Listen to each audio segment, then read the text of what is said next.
Good morning. Thank you for being here. My name is Ketty Nivyabandi, and I serve as the Secretary General for Amnesty International Canada. Amnesty International is a global movement of more than 10 million people in over 150 countries and territories. We campaign to end human rights abuses worldwide by uncovering the truth and by holding the powerful to account. Now, before we begin, I would like to take a moment to honor the ancestral, never-surrendered land that we are gathered on and its people who have nurtured it from time immemorial. The Algonquin Anishinaabe Nation, the customary keepers and defenders of Kichizibi, the Ottawa River watershed. The historical and ongoing oppression of Indigenous peoples is central to any conversations on human rights in Canada, and our work at Amnesty International is grounded in this fact. We are here today to share our new and just released findings on lithium mining and the human rights violations it poses to Indigenous peoples in Nevada, the United States. We just released this report this Monday, and we'll be speaking to it at length today. Two of the mine projects that are documented in our briefing paper, Thacker Pass and Nevada North Lithium Project, are owned by Canadian parent companies registered in British Columbia. Amnesty has found that these companies have not met the requirements for obtaining the free, prior, and informed consent for these projects. And despite passing legislation to enshrine the UN Declaration on the Rights of Indigenous Peoples into law, federally and in British Columbia, Canada has not held these companies accountable. This means that Western Shoshone and Paiute peoples, on whose high desert mountain ancestral lands these mines will be built, whose sacred springs are at risk of drying up or being destroyed, whose medicines and traditional foods, whose sacred sites are lost behind fences and mining installations, have had their human rights violated and abused. We are very fortunate to have with us today two women leaders from the Western Shoshone people, Fermina Stevens and Mary Gibson. They will speak to the impacts of these lithium projects on their human rights and their expectation for remedy from the United States government, from the Canadian government, and all the companies involved. But first, let's speak about lithium. Lithium is one of the so-called critical minerals used in batteries in electric vehicles and increasingly backup power storage for artificial intelligence data centers. Several of these AI data centers are being built in Canada currently. Now, it's important to note that states and industries describe these minerals as critical, but this framing reflects political and industry priorities rather than an objective assessment of what is critical for a healthy and living society. But states are granting and will likely continue to grant permits to companies at an increasing rate to exploit these mineral reserves. Nevada is at the center of this lithium race in North America. Nevada holds roughly 85% of the United States' known lithium reserves. And research shows that 79% of all known U.S. lithium reserves are within 35 miles of tribal reservations, meaning that many of these minerals claims overlap with the ancestral lands that hold deep cultural, spiritual, medicinal, and food security significance, as you'll hear from our speakers today.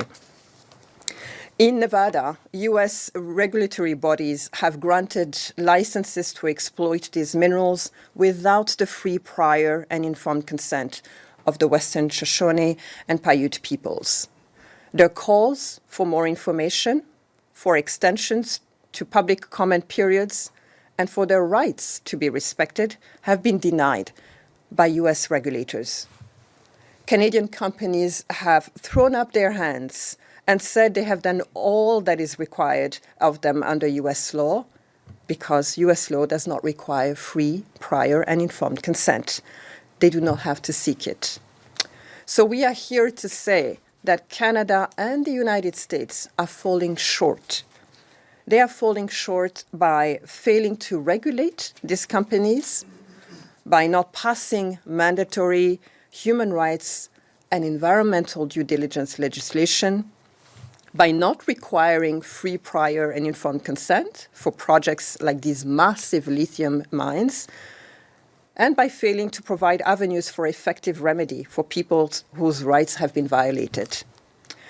As the world's demand for minerals surges, so must Canada's responsibility to ensure that Canadian-owned mines do not make intergenerational harms worse and cause irreparable damage to the environment.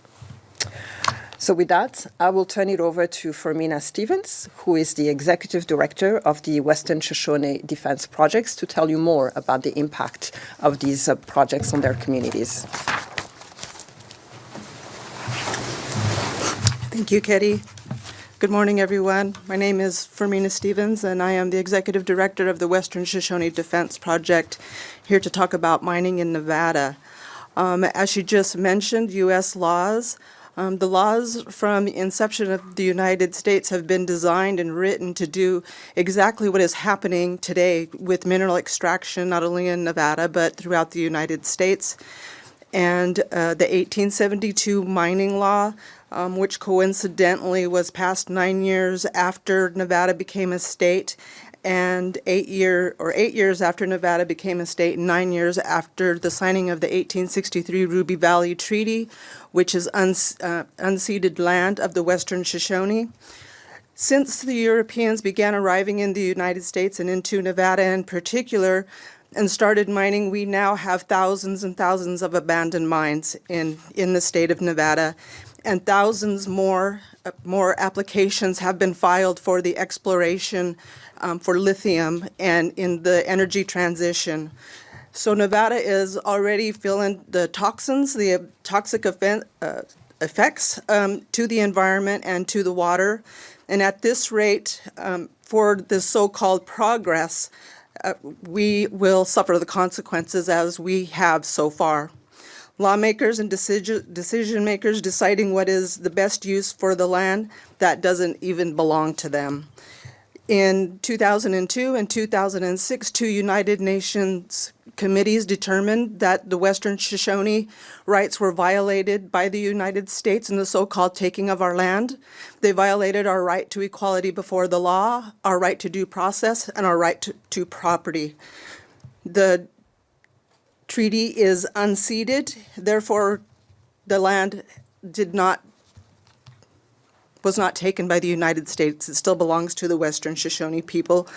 With mining and the minerals that are coming out for the energy transition, we anticipate and expect that there will be more perpetual mining and that the effects will last for generations, if not thousands of years. It is hard to determine how long these effects will be.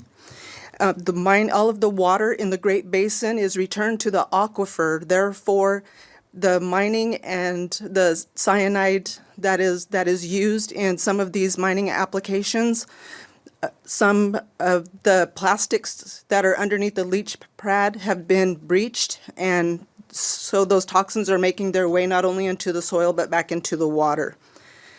Specific risks are compromises of the water. I don't know why people take water for granted. When they say water is life, that is literal. Water is life. Without water, there will be no life. We need to take it more seriously.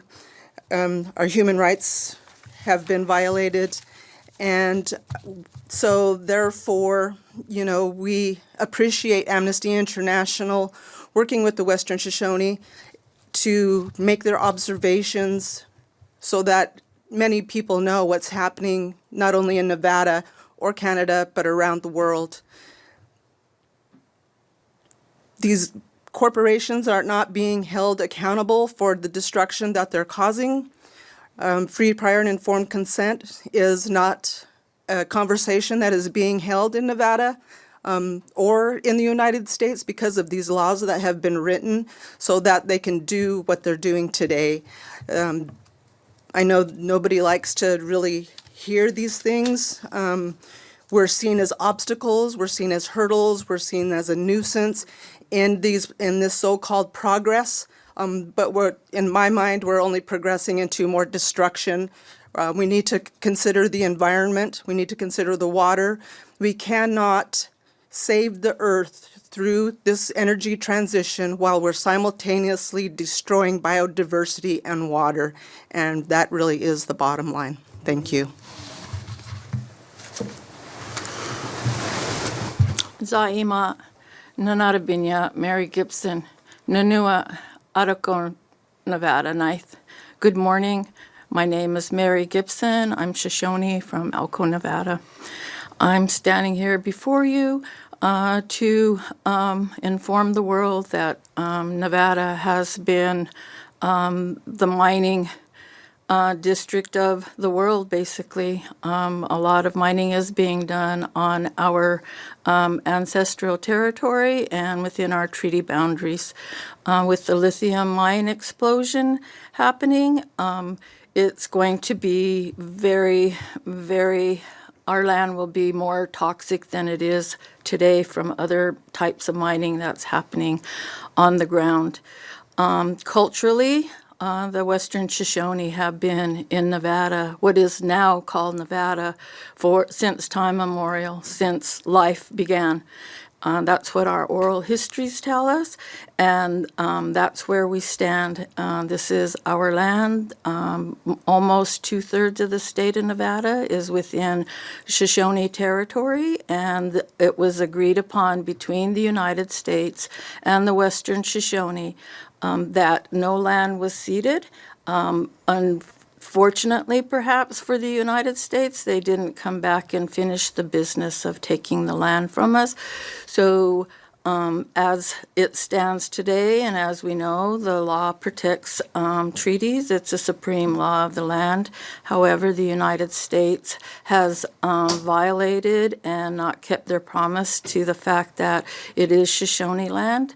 Anytime you hear them speaking about public lands in Nevada, please remember that most of that public land is Western Shoshone territory, as this map will show on my T-shirt. This is our land, this is our country right here.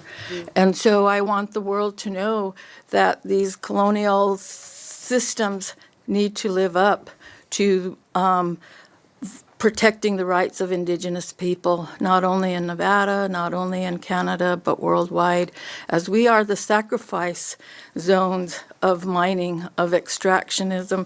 It is the Indigenous people who are greatly impacted because we see our land as life, water is life. We have beautiful mountain ranges in the United States. Nevada has more mountain ranges than any state in the United States. And if you can imagine every mountain range, every valley, our people occupied, the Shoshone people occupied, in addition to the Paiute people and the Mojave people and Washoe people. We all reside and we have never left our homeland. Our homeland is Noowuh. What that means is the Shoshone's birth mother. And that's what we call and how we relate to our land, to our country. And I just would like to impress upon the Canadians about, what is happening on our land in Nevada and the Canadian companies who are participating in what they call the green energy transition. But I don't know if they are even thinking about the fact that if the United States isn't upholding their promise about our treaty, about the land that we have, and if they can't uphold that and continue to say that it is no longer our land, what are these Canadian companies doing? Are they also helping the United States violate our rights and our right to our land? Are they being complicit in that form? I just would like to express how important it is to understand the impactfulness to our culture, to our right to live upon our land and to live in a clean, healthy environment and world. And currently, Nevada is experiencing many problems with drought. And so our water leaders tell us that we have overuse of water. And I think that, many people might not understand the importance of water to the mining industry. It's always needed. And I wonder why that they continue to mine in a state that is arid, that is experiencing drought conditions, and that our people, our livelihoods, our wildlife, our plants that kept our ancestors alive are being replaced and destroyed. And that's insane, because we can't be and do as we have for millennia, and that is to survive upon our land, in our own ancestral land. Thank you for hearing me. I appreciate it very much. Thank you very much, Mary. We have a colleague who's with us virtually online, and so he will share a few words as well. Yeah, thanks, Ketty. Thanks, everyone. My name is Mark Dummett, and I head Amnesty International's team on business and human rights based in London. I've just got 3 quick points I want to make. Firstly, what we've been hearing about today, what we're discussing today, is obviously going on in Nevada, but it's part of a global trend that Amnesty has been documenting for the past decade or so. This race for critical minerals is seeing the rapid expansion of mining projects for minerals such as lithium, but also nickel, cobalt, and others, on every continent of the globe. And what we're seeing are governments and companies routinely fast-tracking projects, ignoring international standards and steamrolling legitimate, peaceful opposition by people and communities that are impacted by these projects. We've conducted research on similar mining projects in the Nordic countries here in Europe, in the Democratic Republic of the Congo, and the Philippines. In 2 of those cases, the Philippines, the impacted communities include those of Indigenous people. And as we heard Ketty say at the beginning, so many critical mining projects do impact or are being constructed on land owned by Indigenous people or near their land. So this is a global problem. All of this is in the name of a sustainable green transition. Of course, we need rapid decarbonisation. Of course, we need to move away from fossil fuels. But this isn't the future we want either. The second point is the role that Canada can play in all this. You have a position of global importance. Canada is a mining superpower, and your companies are everywhere. This means that your authorities, your companies can set the standards for others to follow. And we've already seen this through the work that we've been conducting in different parts of the world. I mentioned the Democratic Republic of the Congo. We documented cases of forced evictions where communities are being forced off their land by expanding mining projects. In one case, the Presidential Guard was involved in setting fire and burning people's homes. But one case that we looked at involved a Canadian mining company, and their laws and international standards were more or less being followed. This meant that we were able to go to the other companies involved in abusive processes and say, look, the Canadian company can do things properly. Why can't you? It's a model that we could see elsewhere. The mining can be done in a more sustainable way. And this brings me to my last point. It isn't just about the mining companies. Of course, they don't operate in bubbles. They have customers. With these minerals, we're looking at the clean energy companies which use their batteries and electric vehicle companies that use their batteries. They have consumers, people who go and buy these vehicles or purchase this energy. They also have investors, financial institutions and banks, but also pension funds that, you know, many people are members of through their employment. All of these consumers and people and investors have a say, can use their influence to call for a better economy and to call on companies and states to ensure that this energy transition really places human rights at its heart, and that the sort of abusive actions and operations that we've heard about today aren't, you know, stop taking place, and that the companies that are involved in these abuses are held to account. Thanks. I'll hand back to Ketty. Thanks very much, Mark, and we'll be happy to take your questions. We have, of course, the speakers who are here, but also colleagues who have worked extensively on this report who can help answer any questions you may have. Just to come back to Mark's point, how does this relate to Canada? It relates to Canada because we're talking about Canadian companies violating the rights of the people that you have heard from today. And there are concrete actions and steps that Canada can take to ensure that its companies uphold human rights. Legislation is one of them. Mandatory human rights due diligence legislation is fundamental. We cannot leave the companies to be in charge of deciding whether or not they will abide by human rights standards.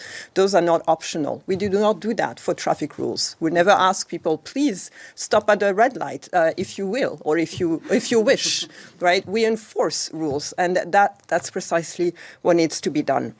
So Canada needs to walk the talk. As Canada takes a posture globally of upholding human rights, it needs to walk the talk and needs to put in place the instruments that are needed to hold these companies to account. It must also publicly communicate over and over about the importance of Canadian companies upholding these human rights standards. So you need legislation. You also need to communicate widely and openly about this. And then we have to require for these companies to seek free, prior, and informed consent. It is not an optional option. It's also not a box-ticking exercise. Free, prior, and informed consent means engaging and consulting with affected communities from the very start, before you even begin to think about moving a project forward, hearing their concerns, addressing them, and halting them if you do not have the explicit consent of impacted communities, as is the case clearly here. So there is a path forward. There are actions that can be taken, and we expect Canadian authorities to do so, but also we expect you, the Canadian public, to ensure that your decision makers are making the right decisions and to hold them accountable to doing so. So with that, we'll take any questions that you may have, and otherwise I will invite colleagues to add a few words if they'd like to. Fraser Newton for APCAN News. I'm just wondering, with the two Canadian companies, have they done any consultation at all with the either Native American tribes, or has anything happened on that front, or has there just been what's happened there? Not enough. Matt, do you want to speak to that? Mark, does anyone want to? Do you want to speak to that? Okay.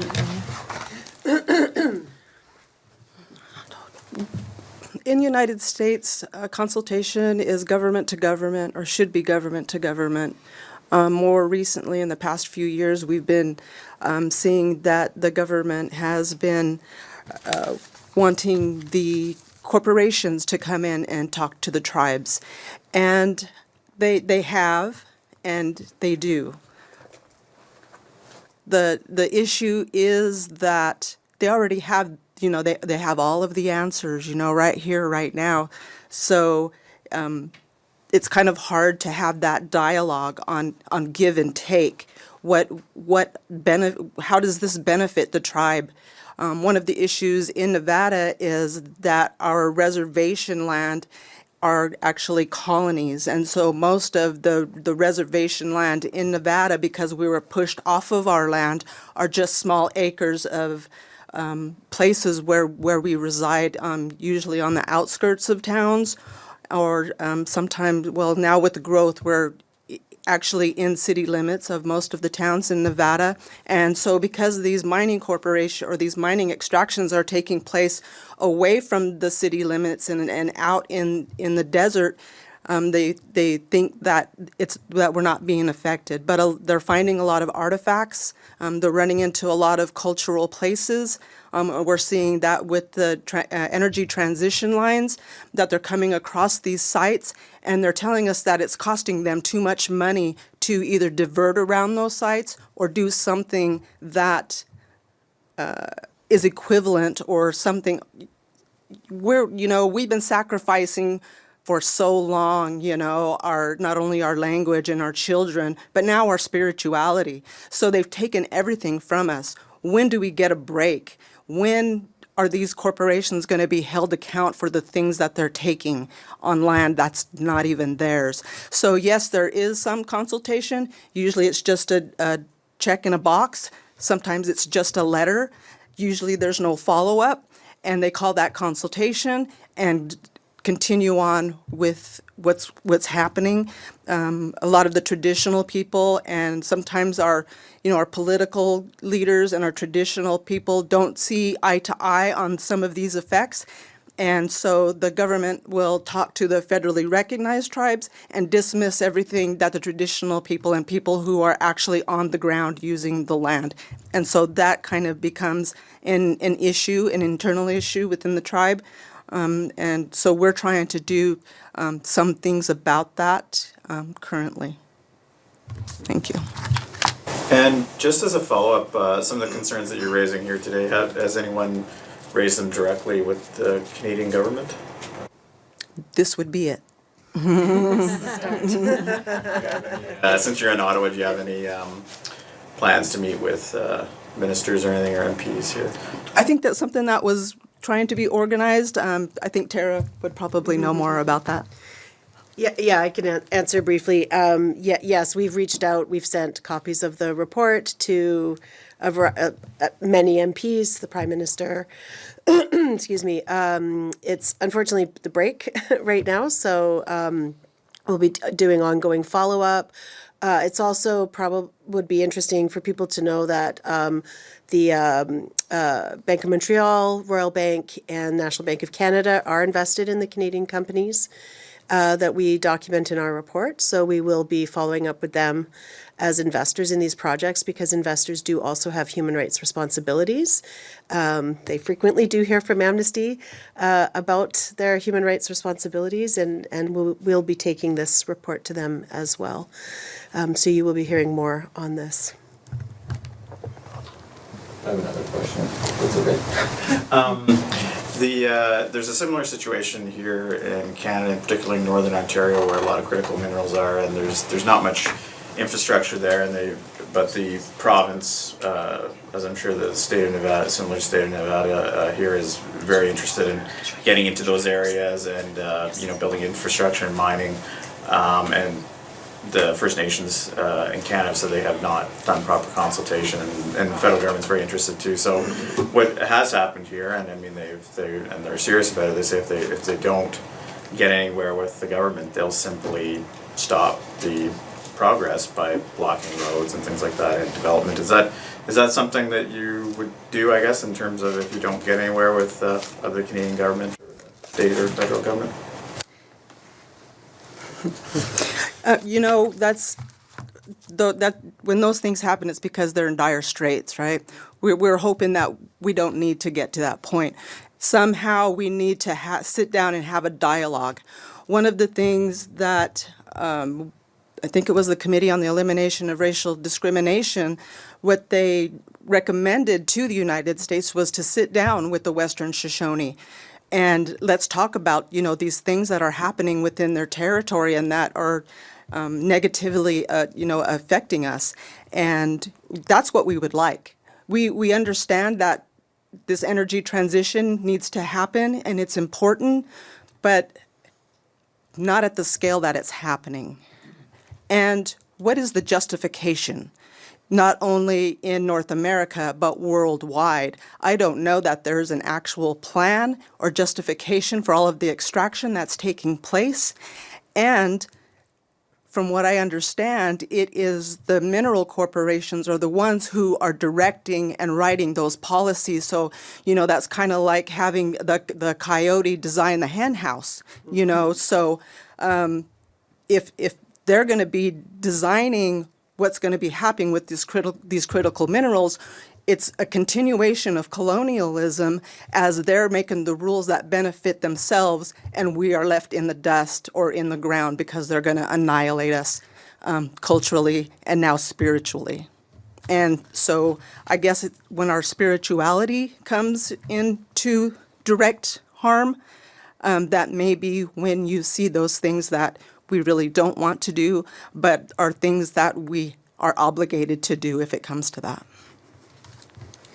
Can I just make a comment? Oh, okay. Yes, Alexandre Ranger, Radio-Canada, Ottawa.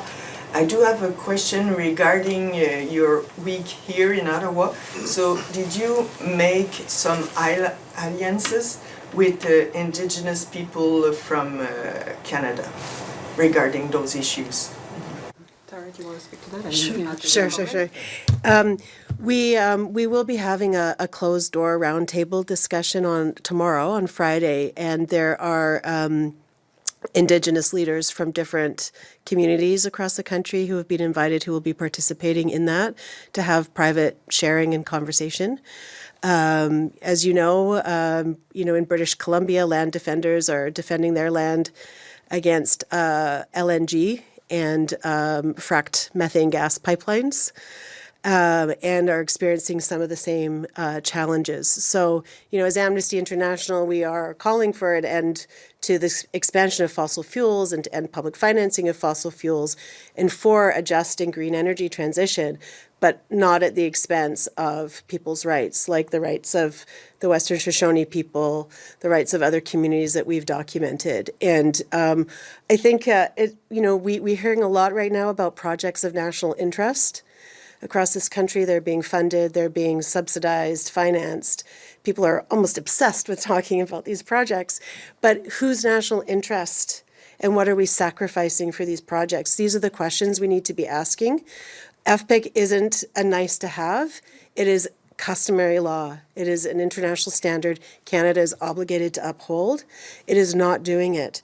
In British Columbia, the Premier will talk about undoing DRIPA because it's not great for business.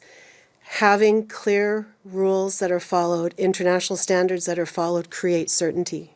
Someone asked about blockades and protests. That's not certainty. Having a clear process where Indigenous people's rights are respected, where they're given time and space to review documents, where their requests for extensions, like in Shoshone territory, aren't denied. People receiving 1,000-page environmental impact assessment documents during COVID, when there's hardly any staff in their offices. They have 45 days to respond. That is not an FPIC process. That is not respecting the rights set out in the UN Declaration on the Rights of Indigenous Peoples. That is what creates uncertainty, and that is what we are trying to address by saying we need human rights and environmental due diligence legislation in Canada. We need companies to respect FPIC, and we need companies and states and investors to respect if their consent is not given. They're basic things, but they're certainty. That is what provides certainty, and that's what ensures, from our perspective, that projects in the national interest are truly for the public good and not just for corporate interests. Thank you. That's all the time we have for this press conference. Oh. I would like to add to that conversation. So the state of Nevada is very pro-mining. It's especially from the area we're from, the northeastern Nevada. The mine employs many people in the area. Even Shoshone people work there, as well as other Indigenous groups. But what I wanted to say is most of I'm going to guess, but I don't know exactly where all these lithium mines will be located, but I just have a feeling the majority is going to be on our treaty land. The last I checked, there were 23,500 exploration permits that were being requested for lithium mining. So it makes me question, is it really demand or is it greed? So I guess that's where my concern is. Yes, we do need to transition to other alternative energy sources, but when the whole world is on your land extracting what they call critical minerals, and they think that's more important than the people who actually lived and have a relationship with this land. How can that be? That's the question. Thank you. Thank you. That's all the time we have for this press conference. Merci, c'est tout le temps que nous avions pour cette conférence de presse. This concludes the press conference. Thanks. Thanks.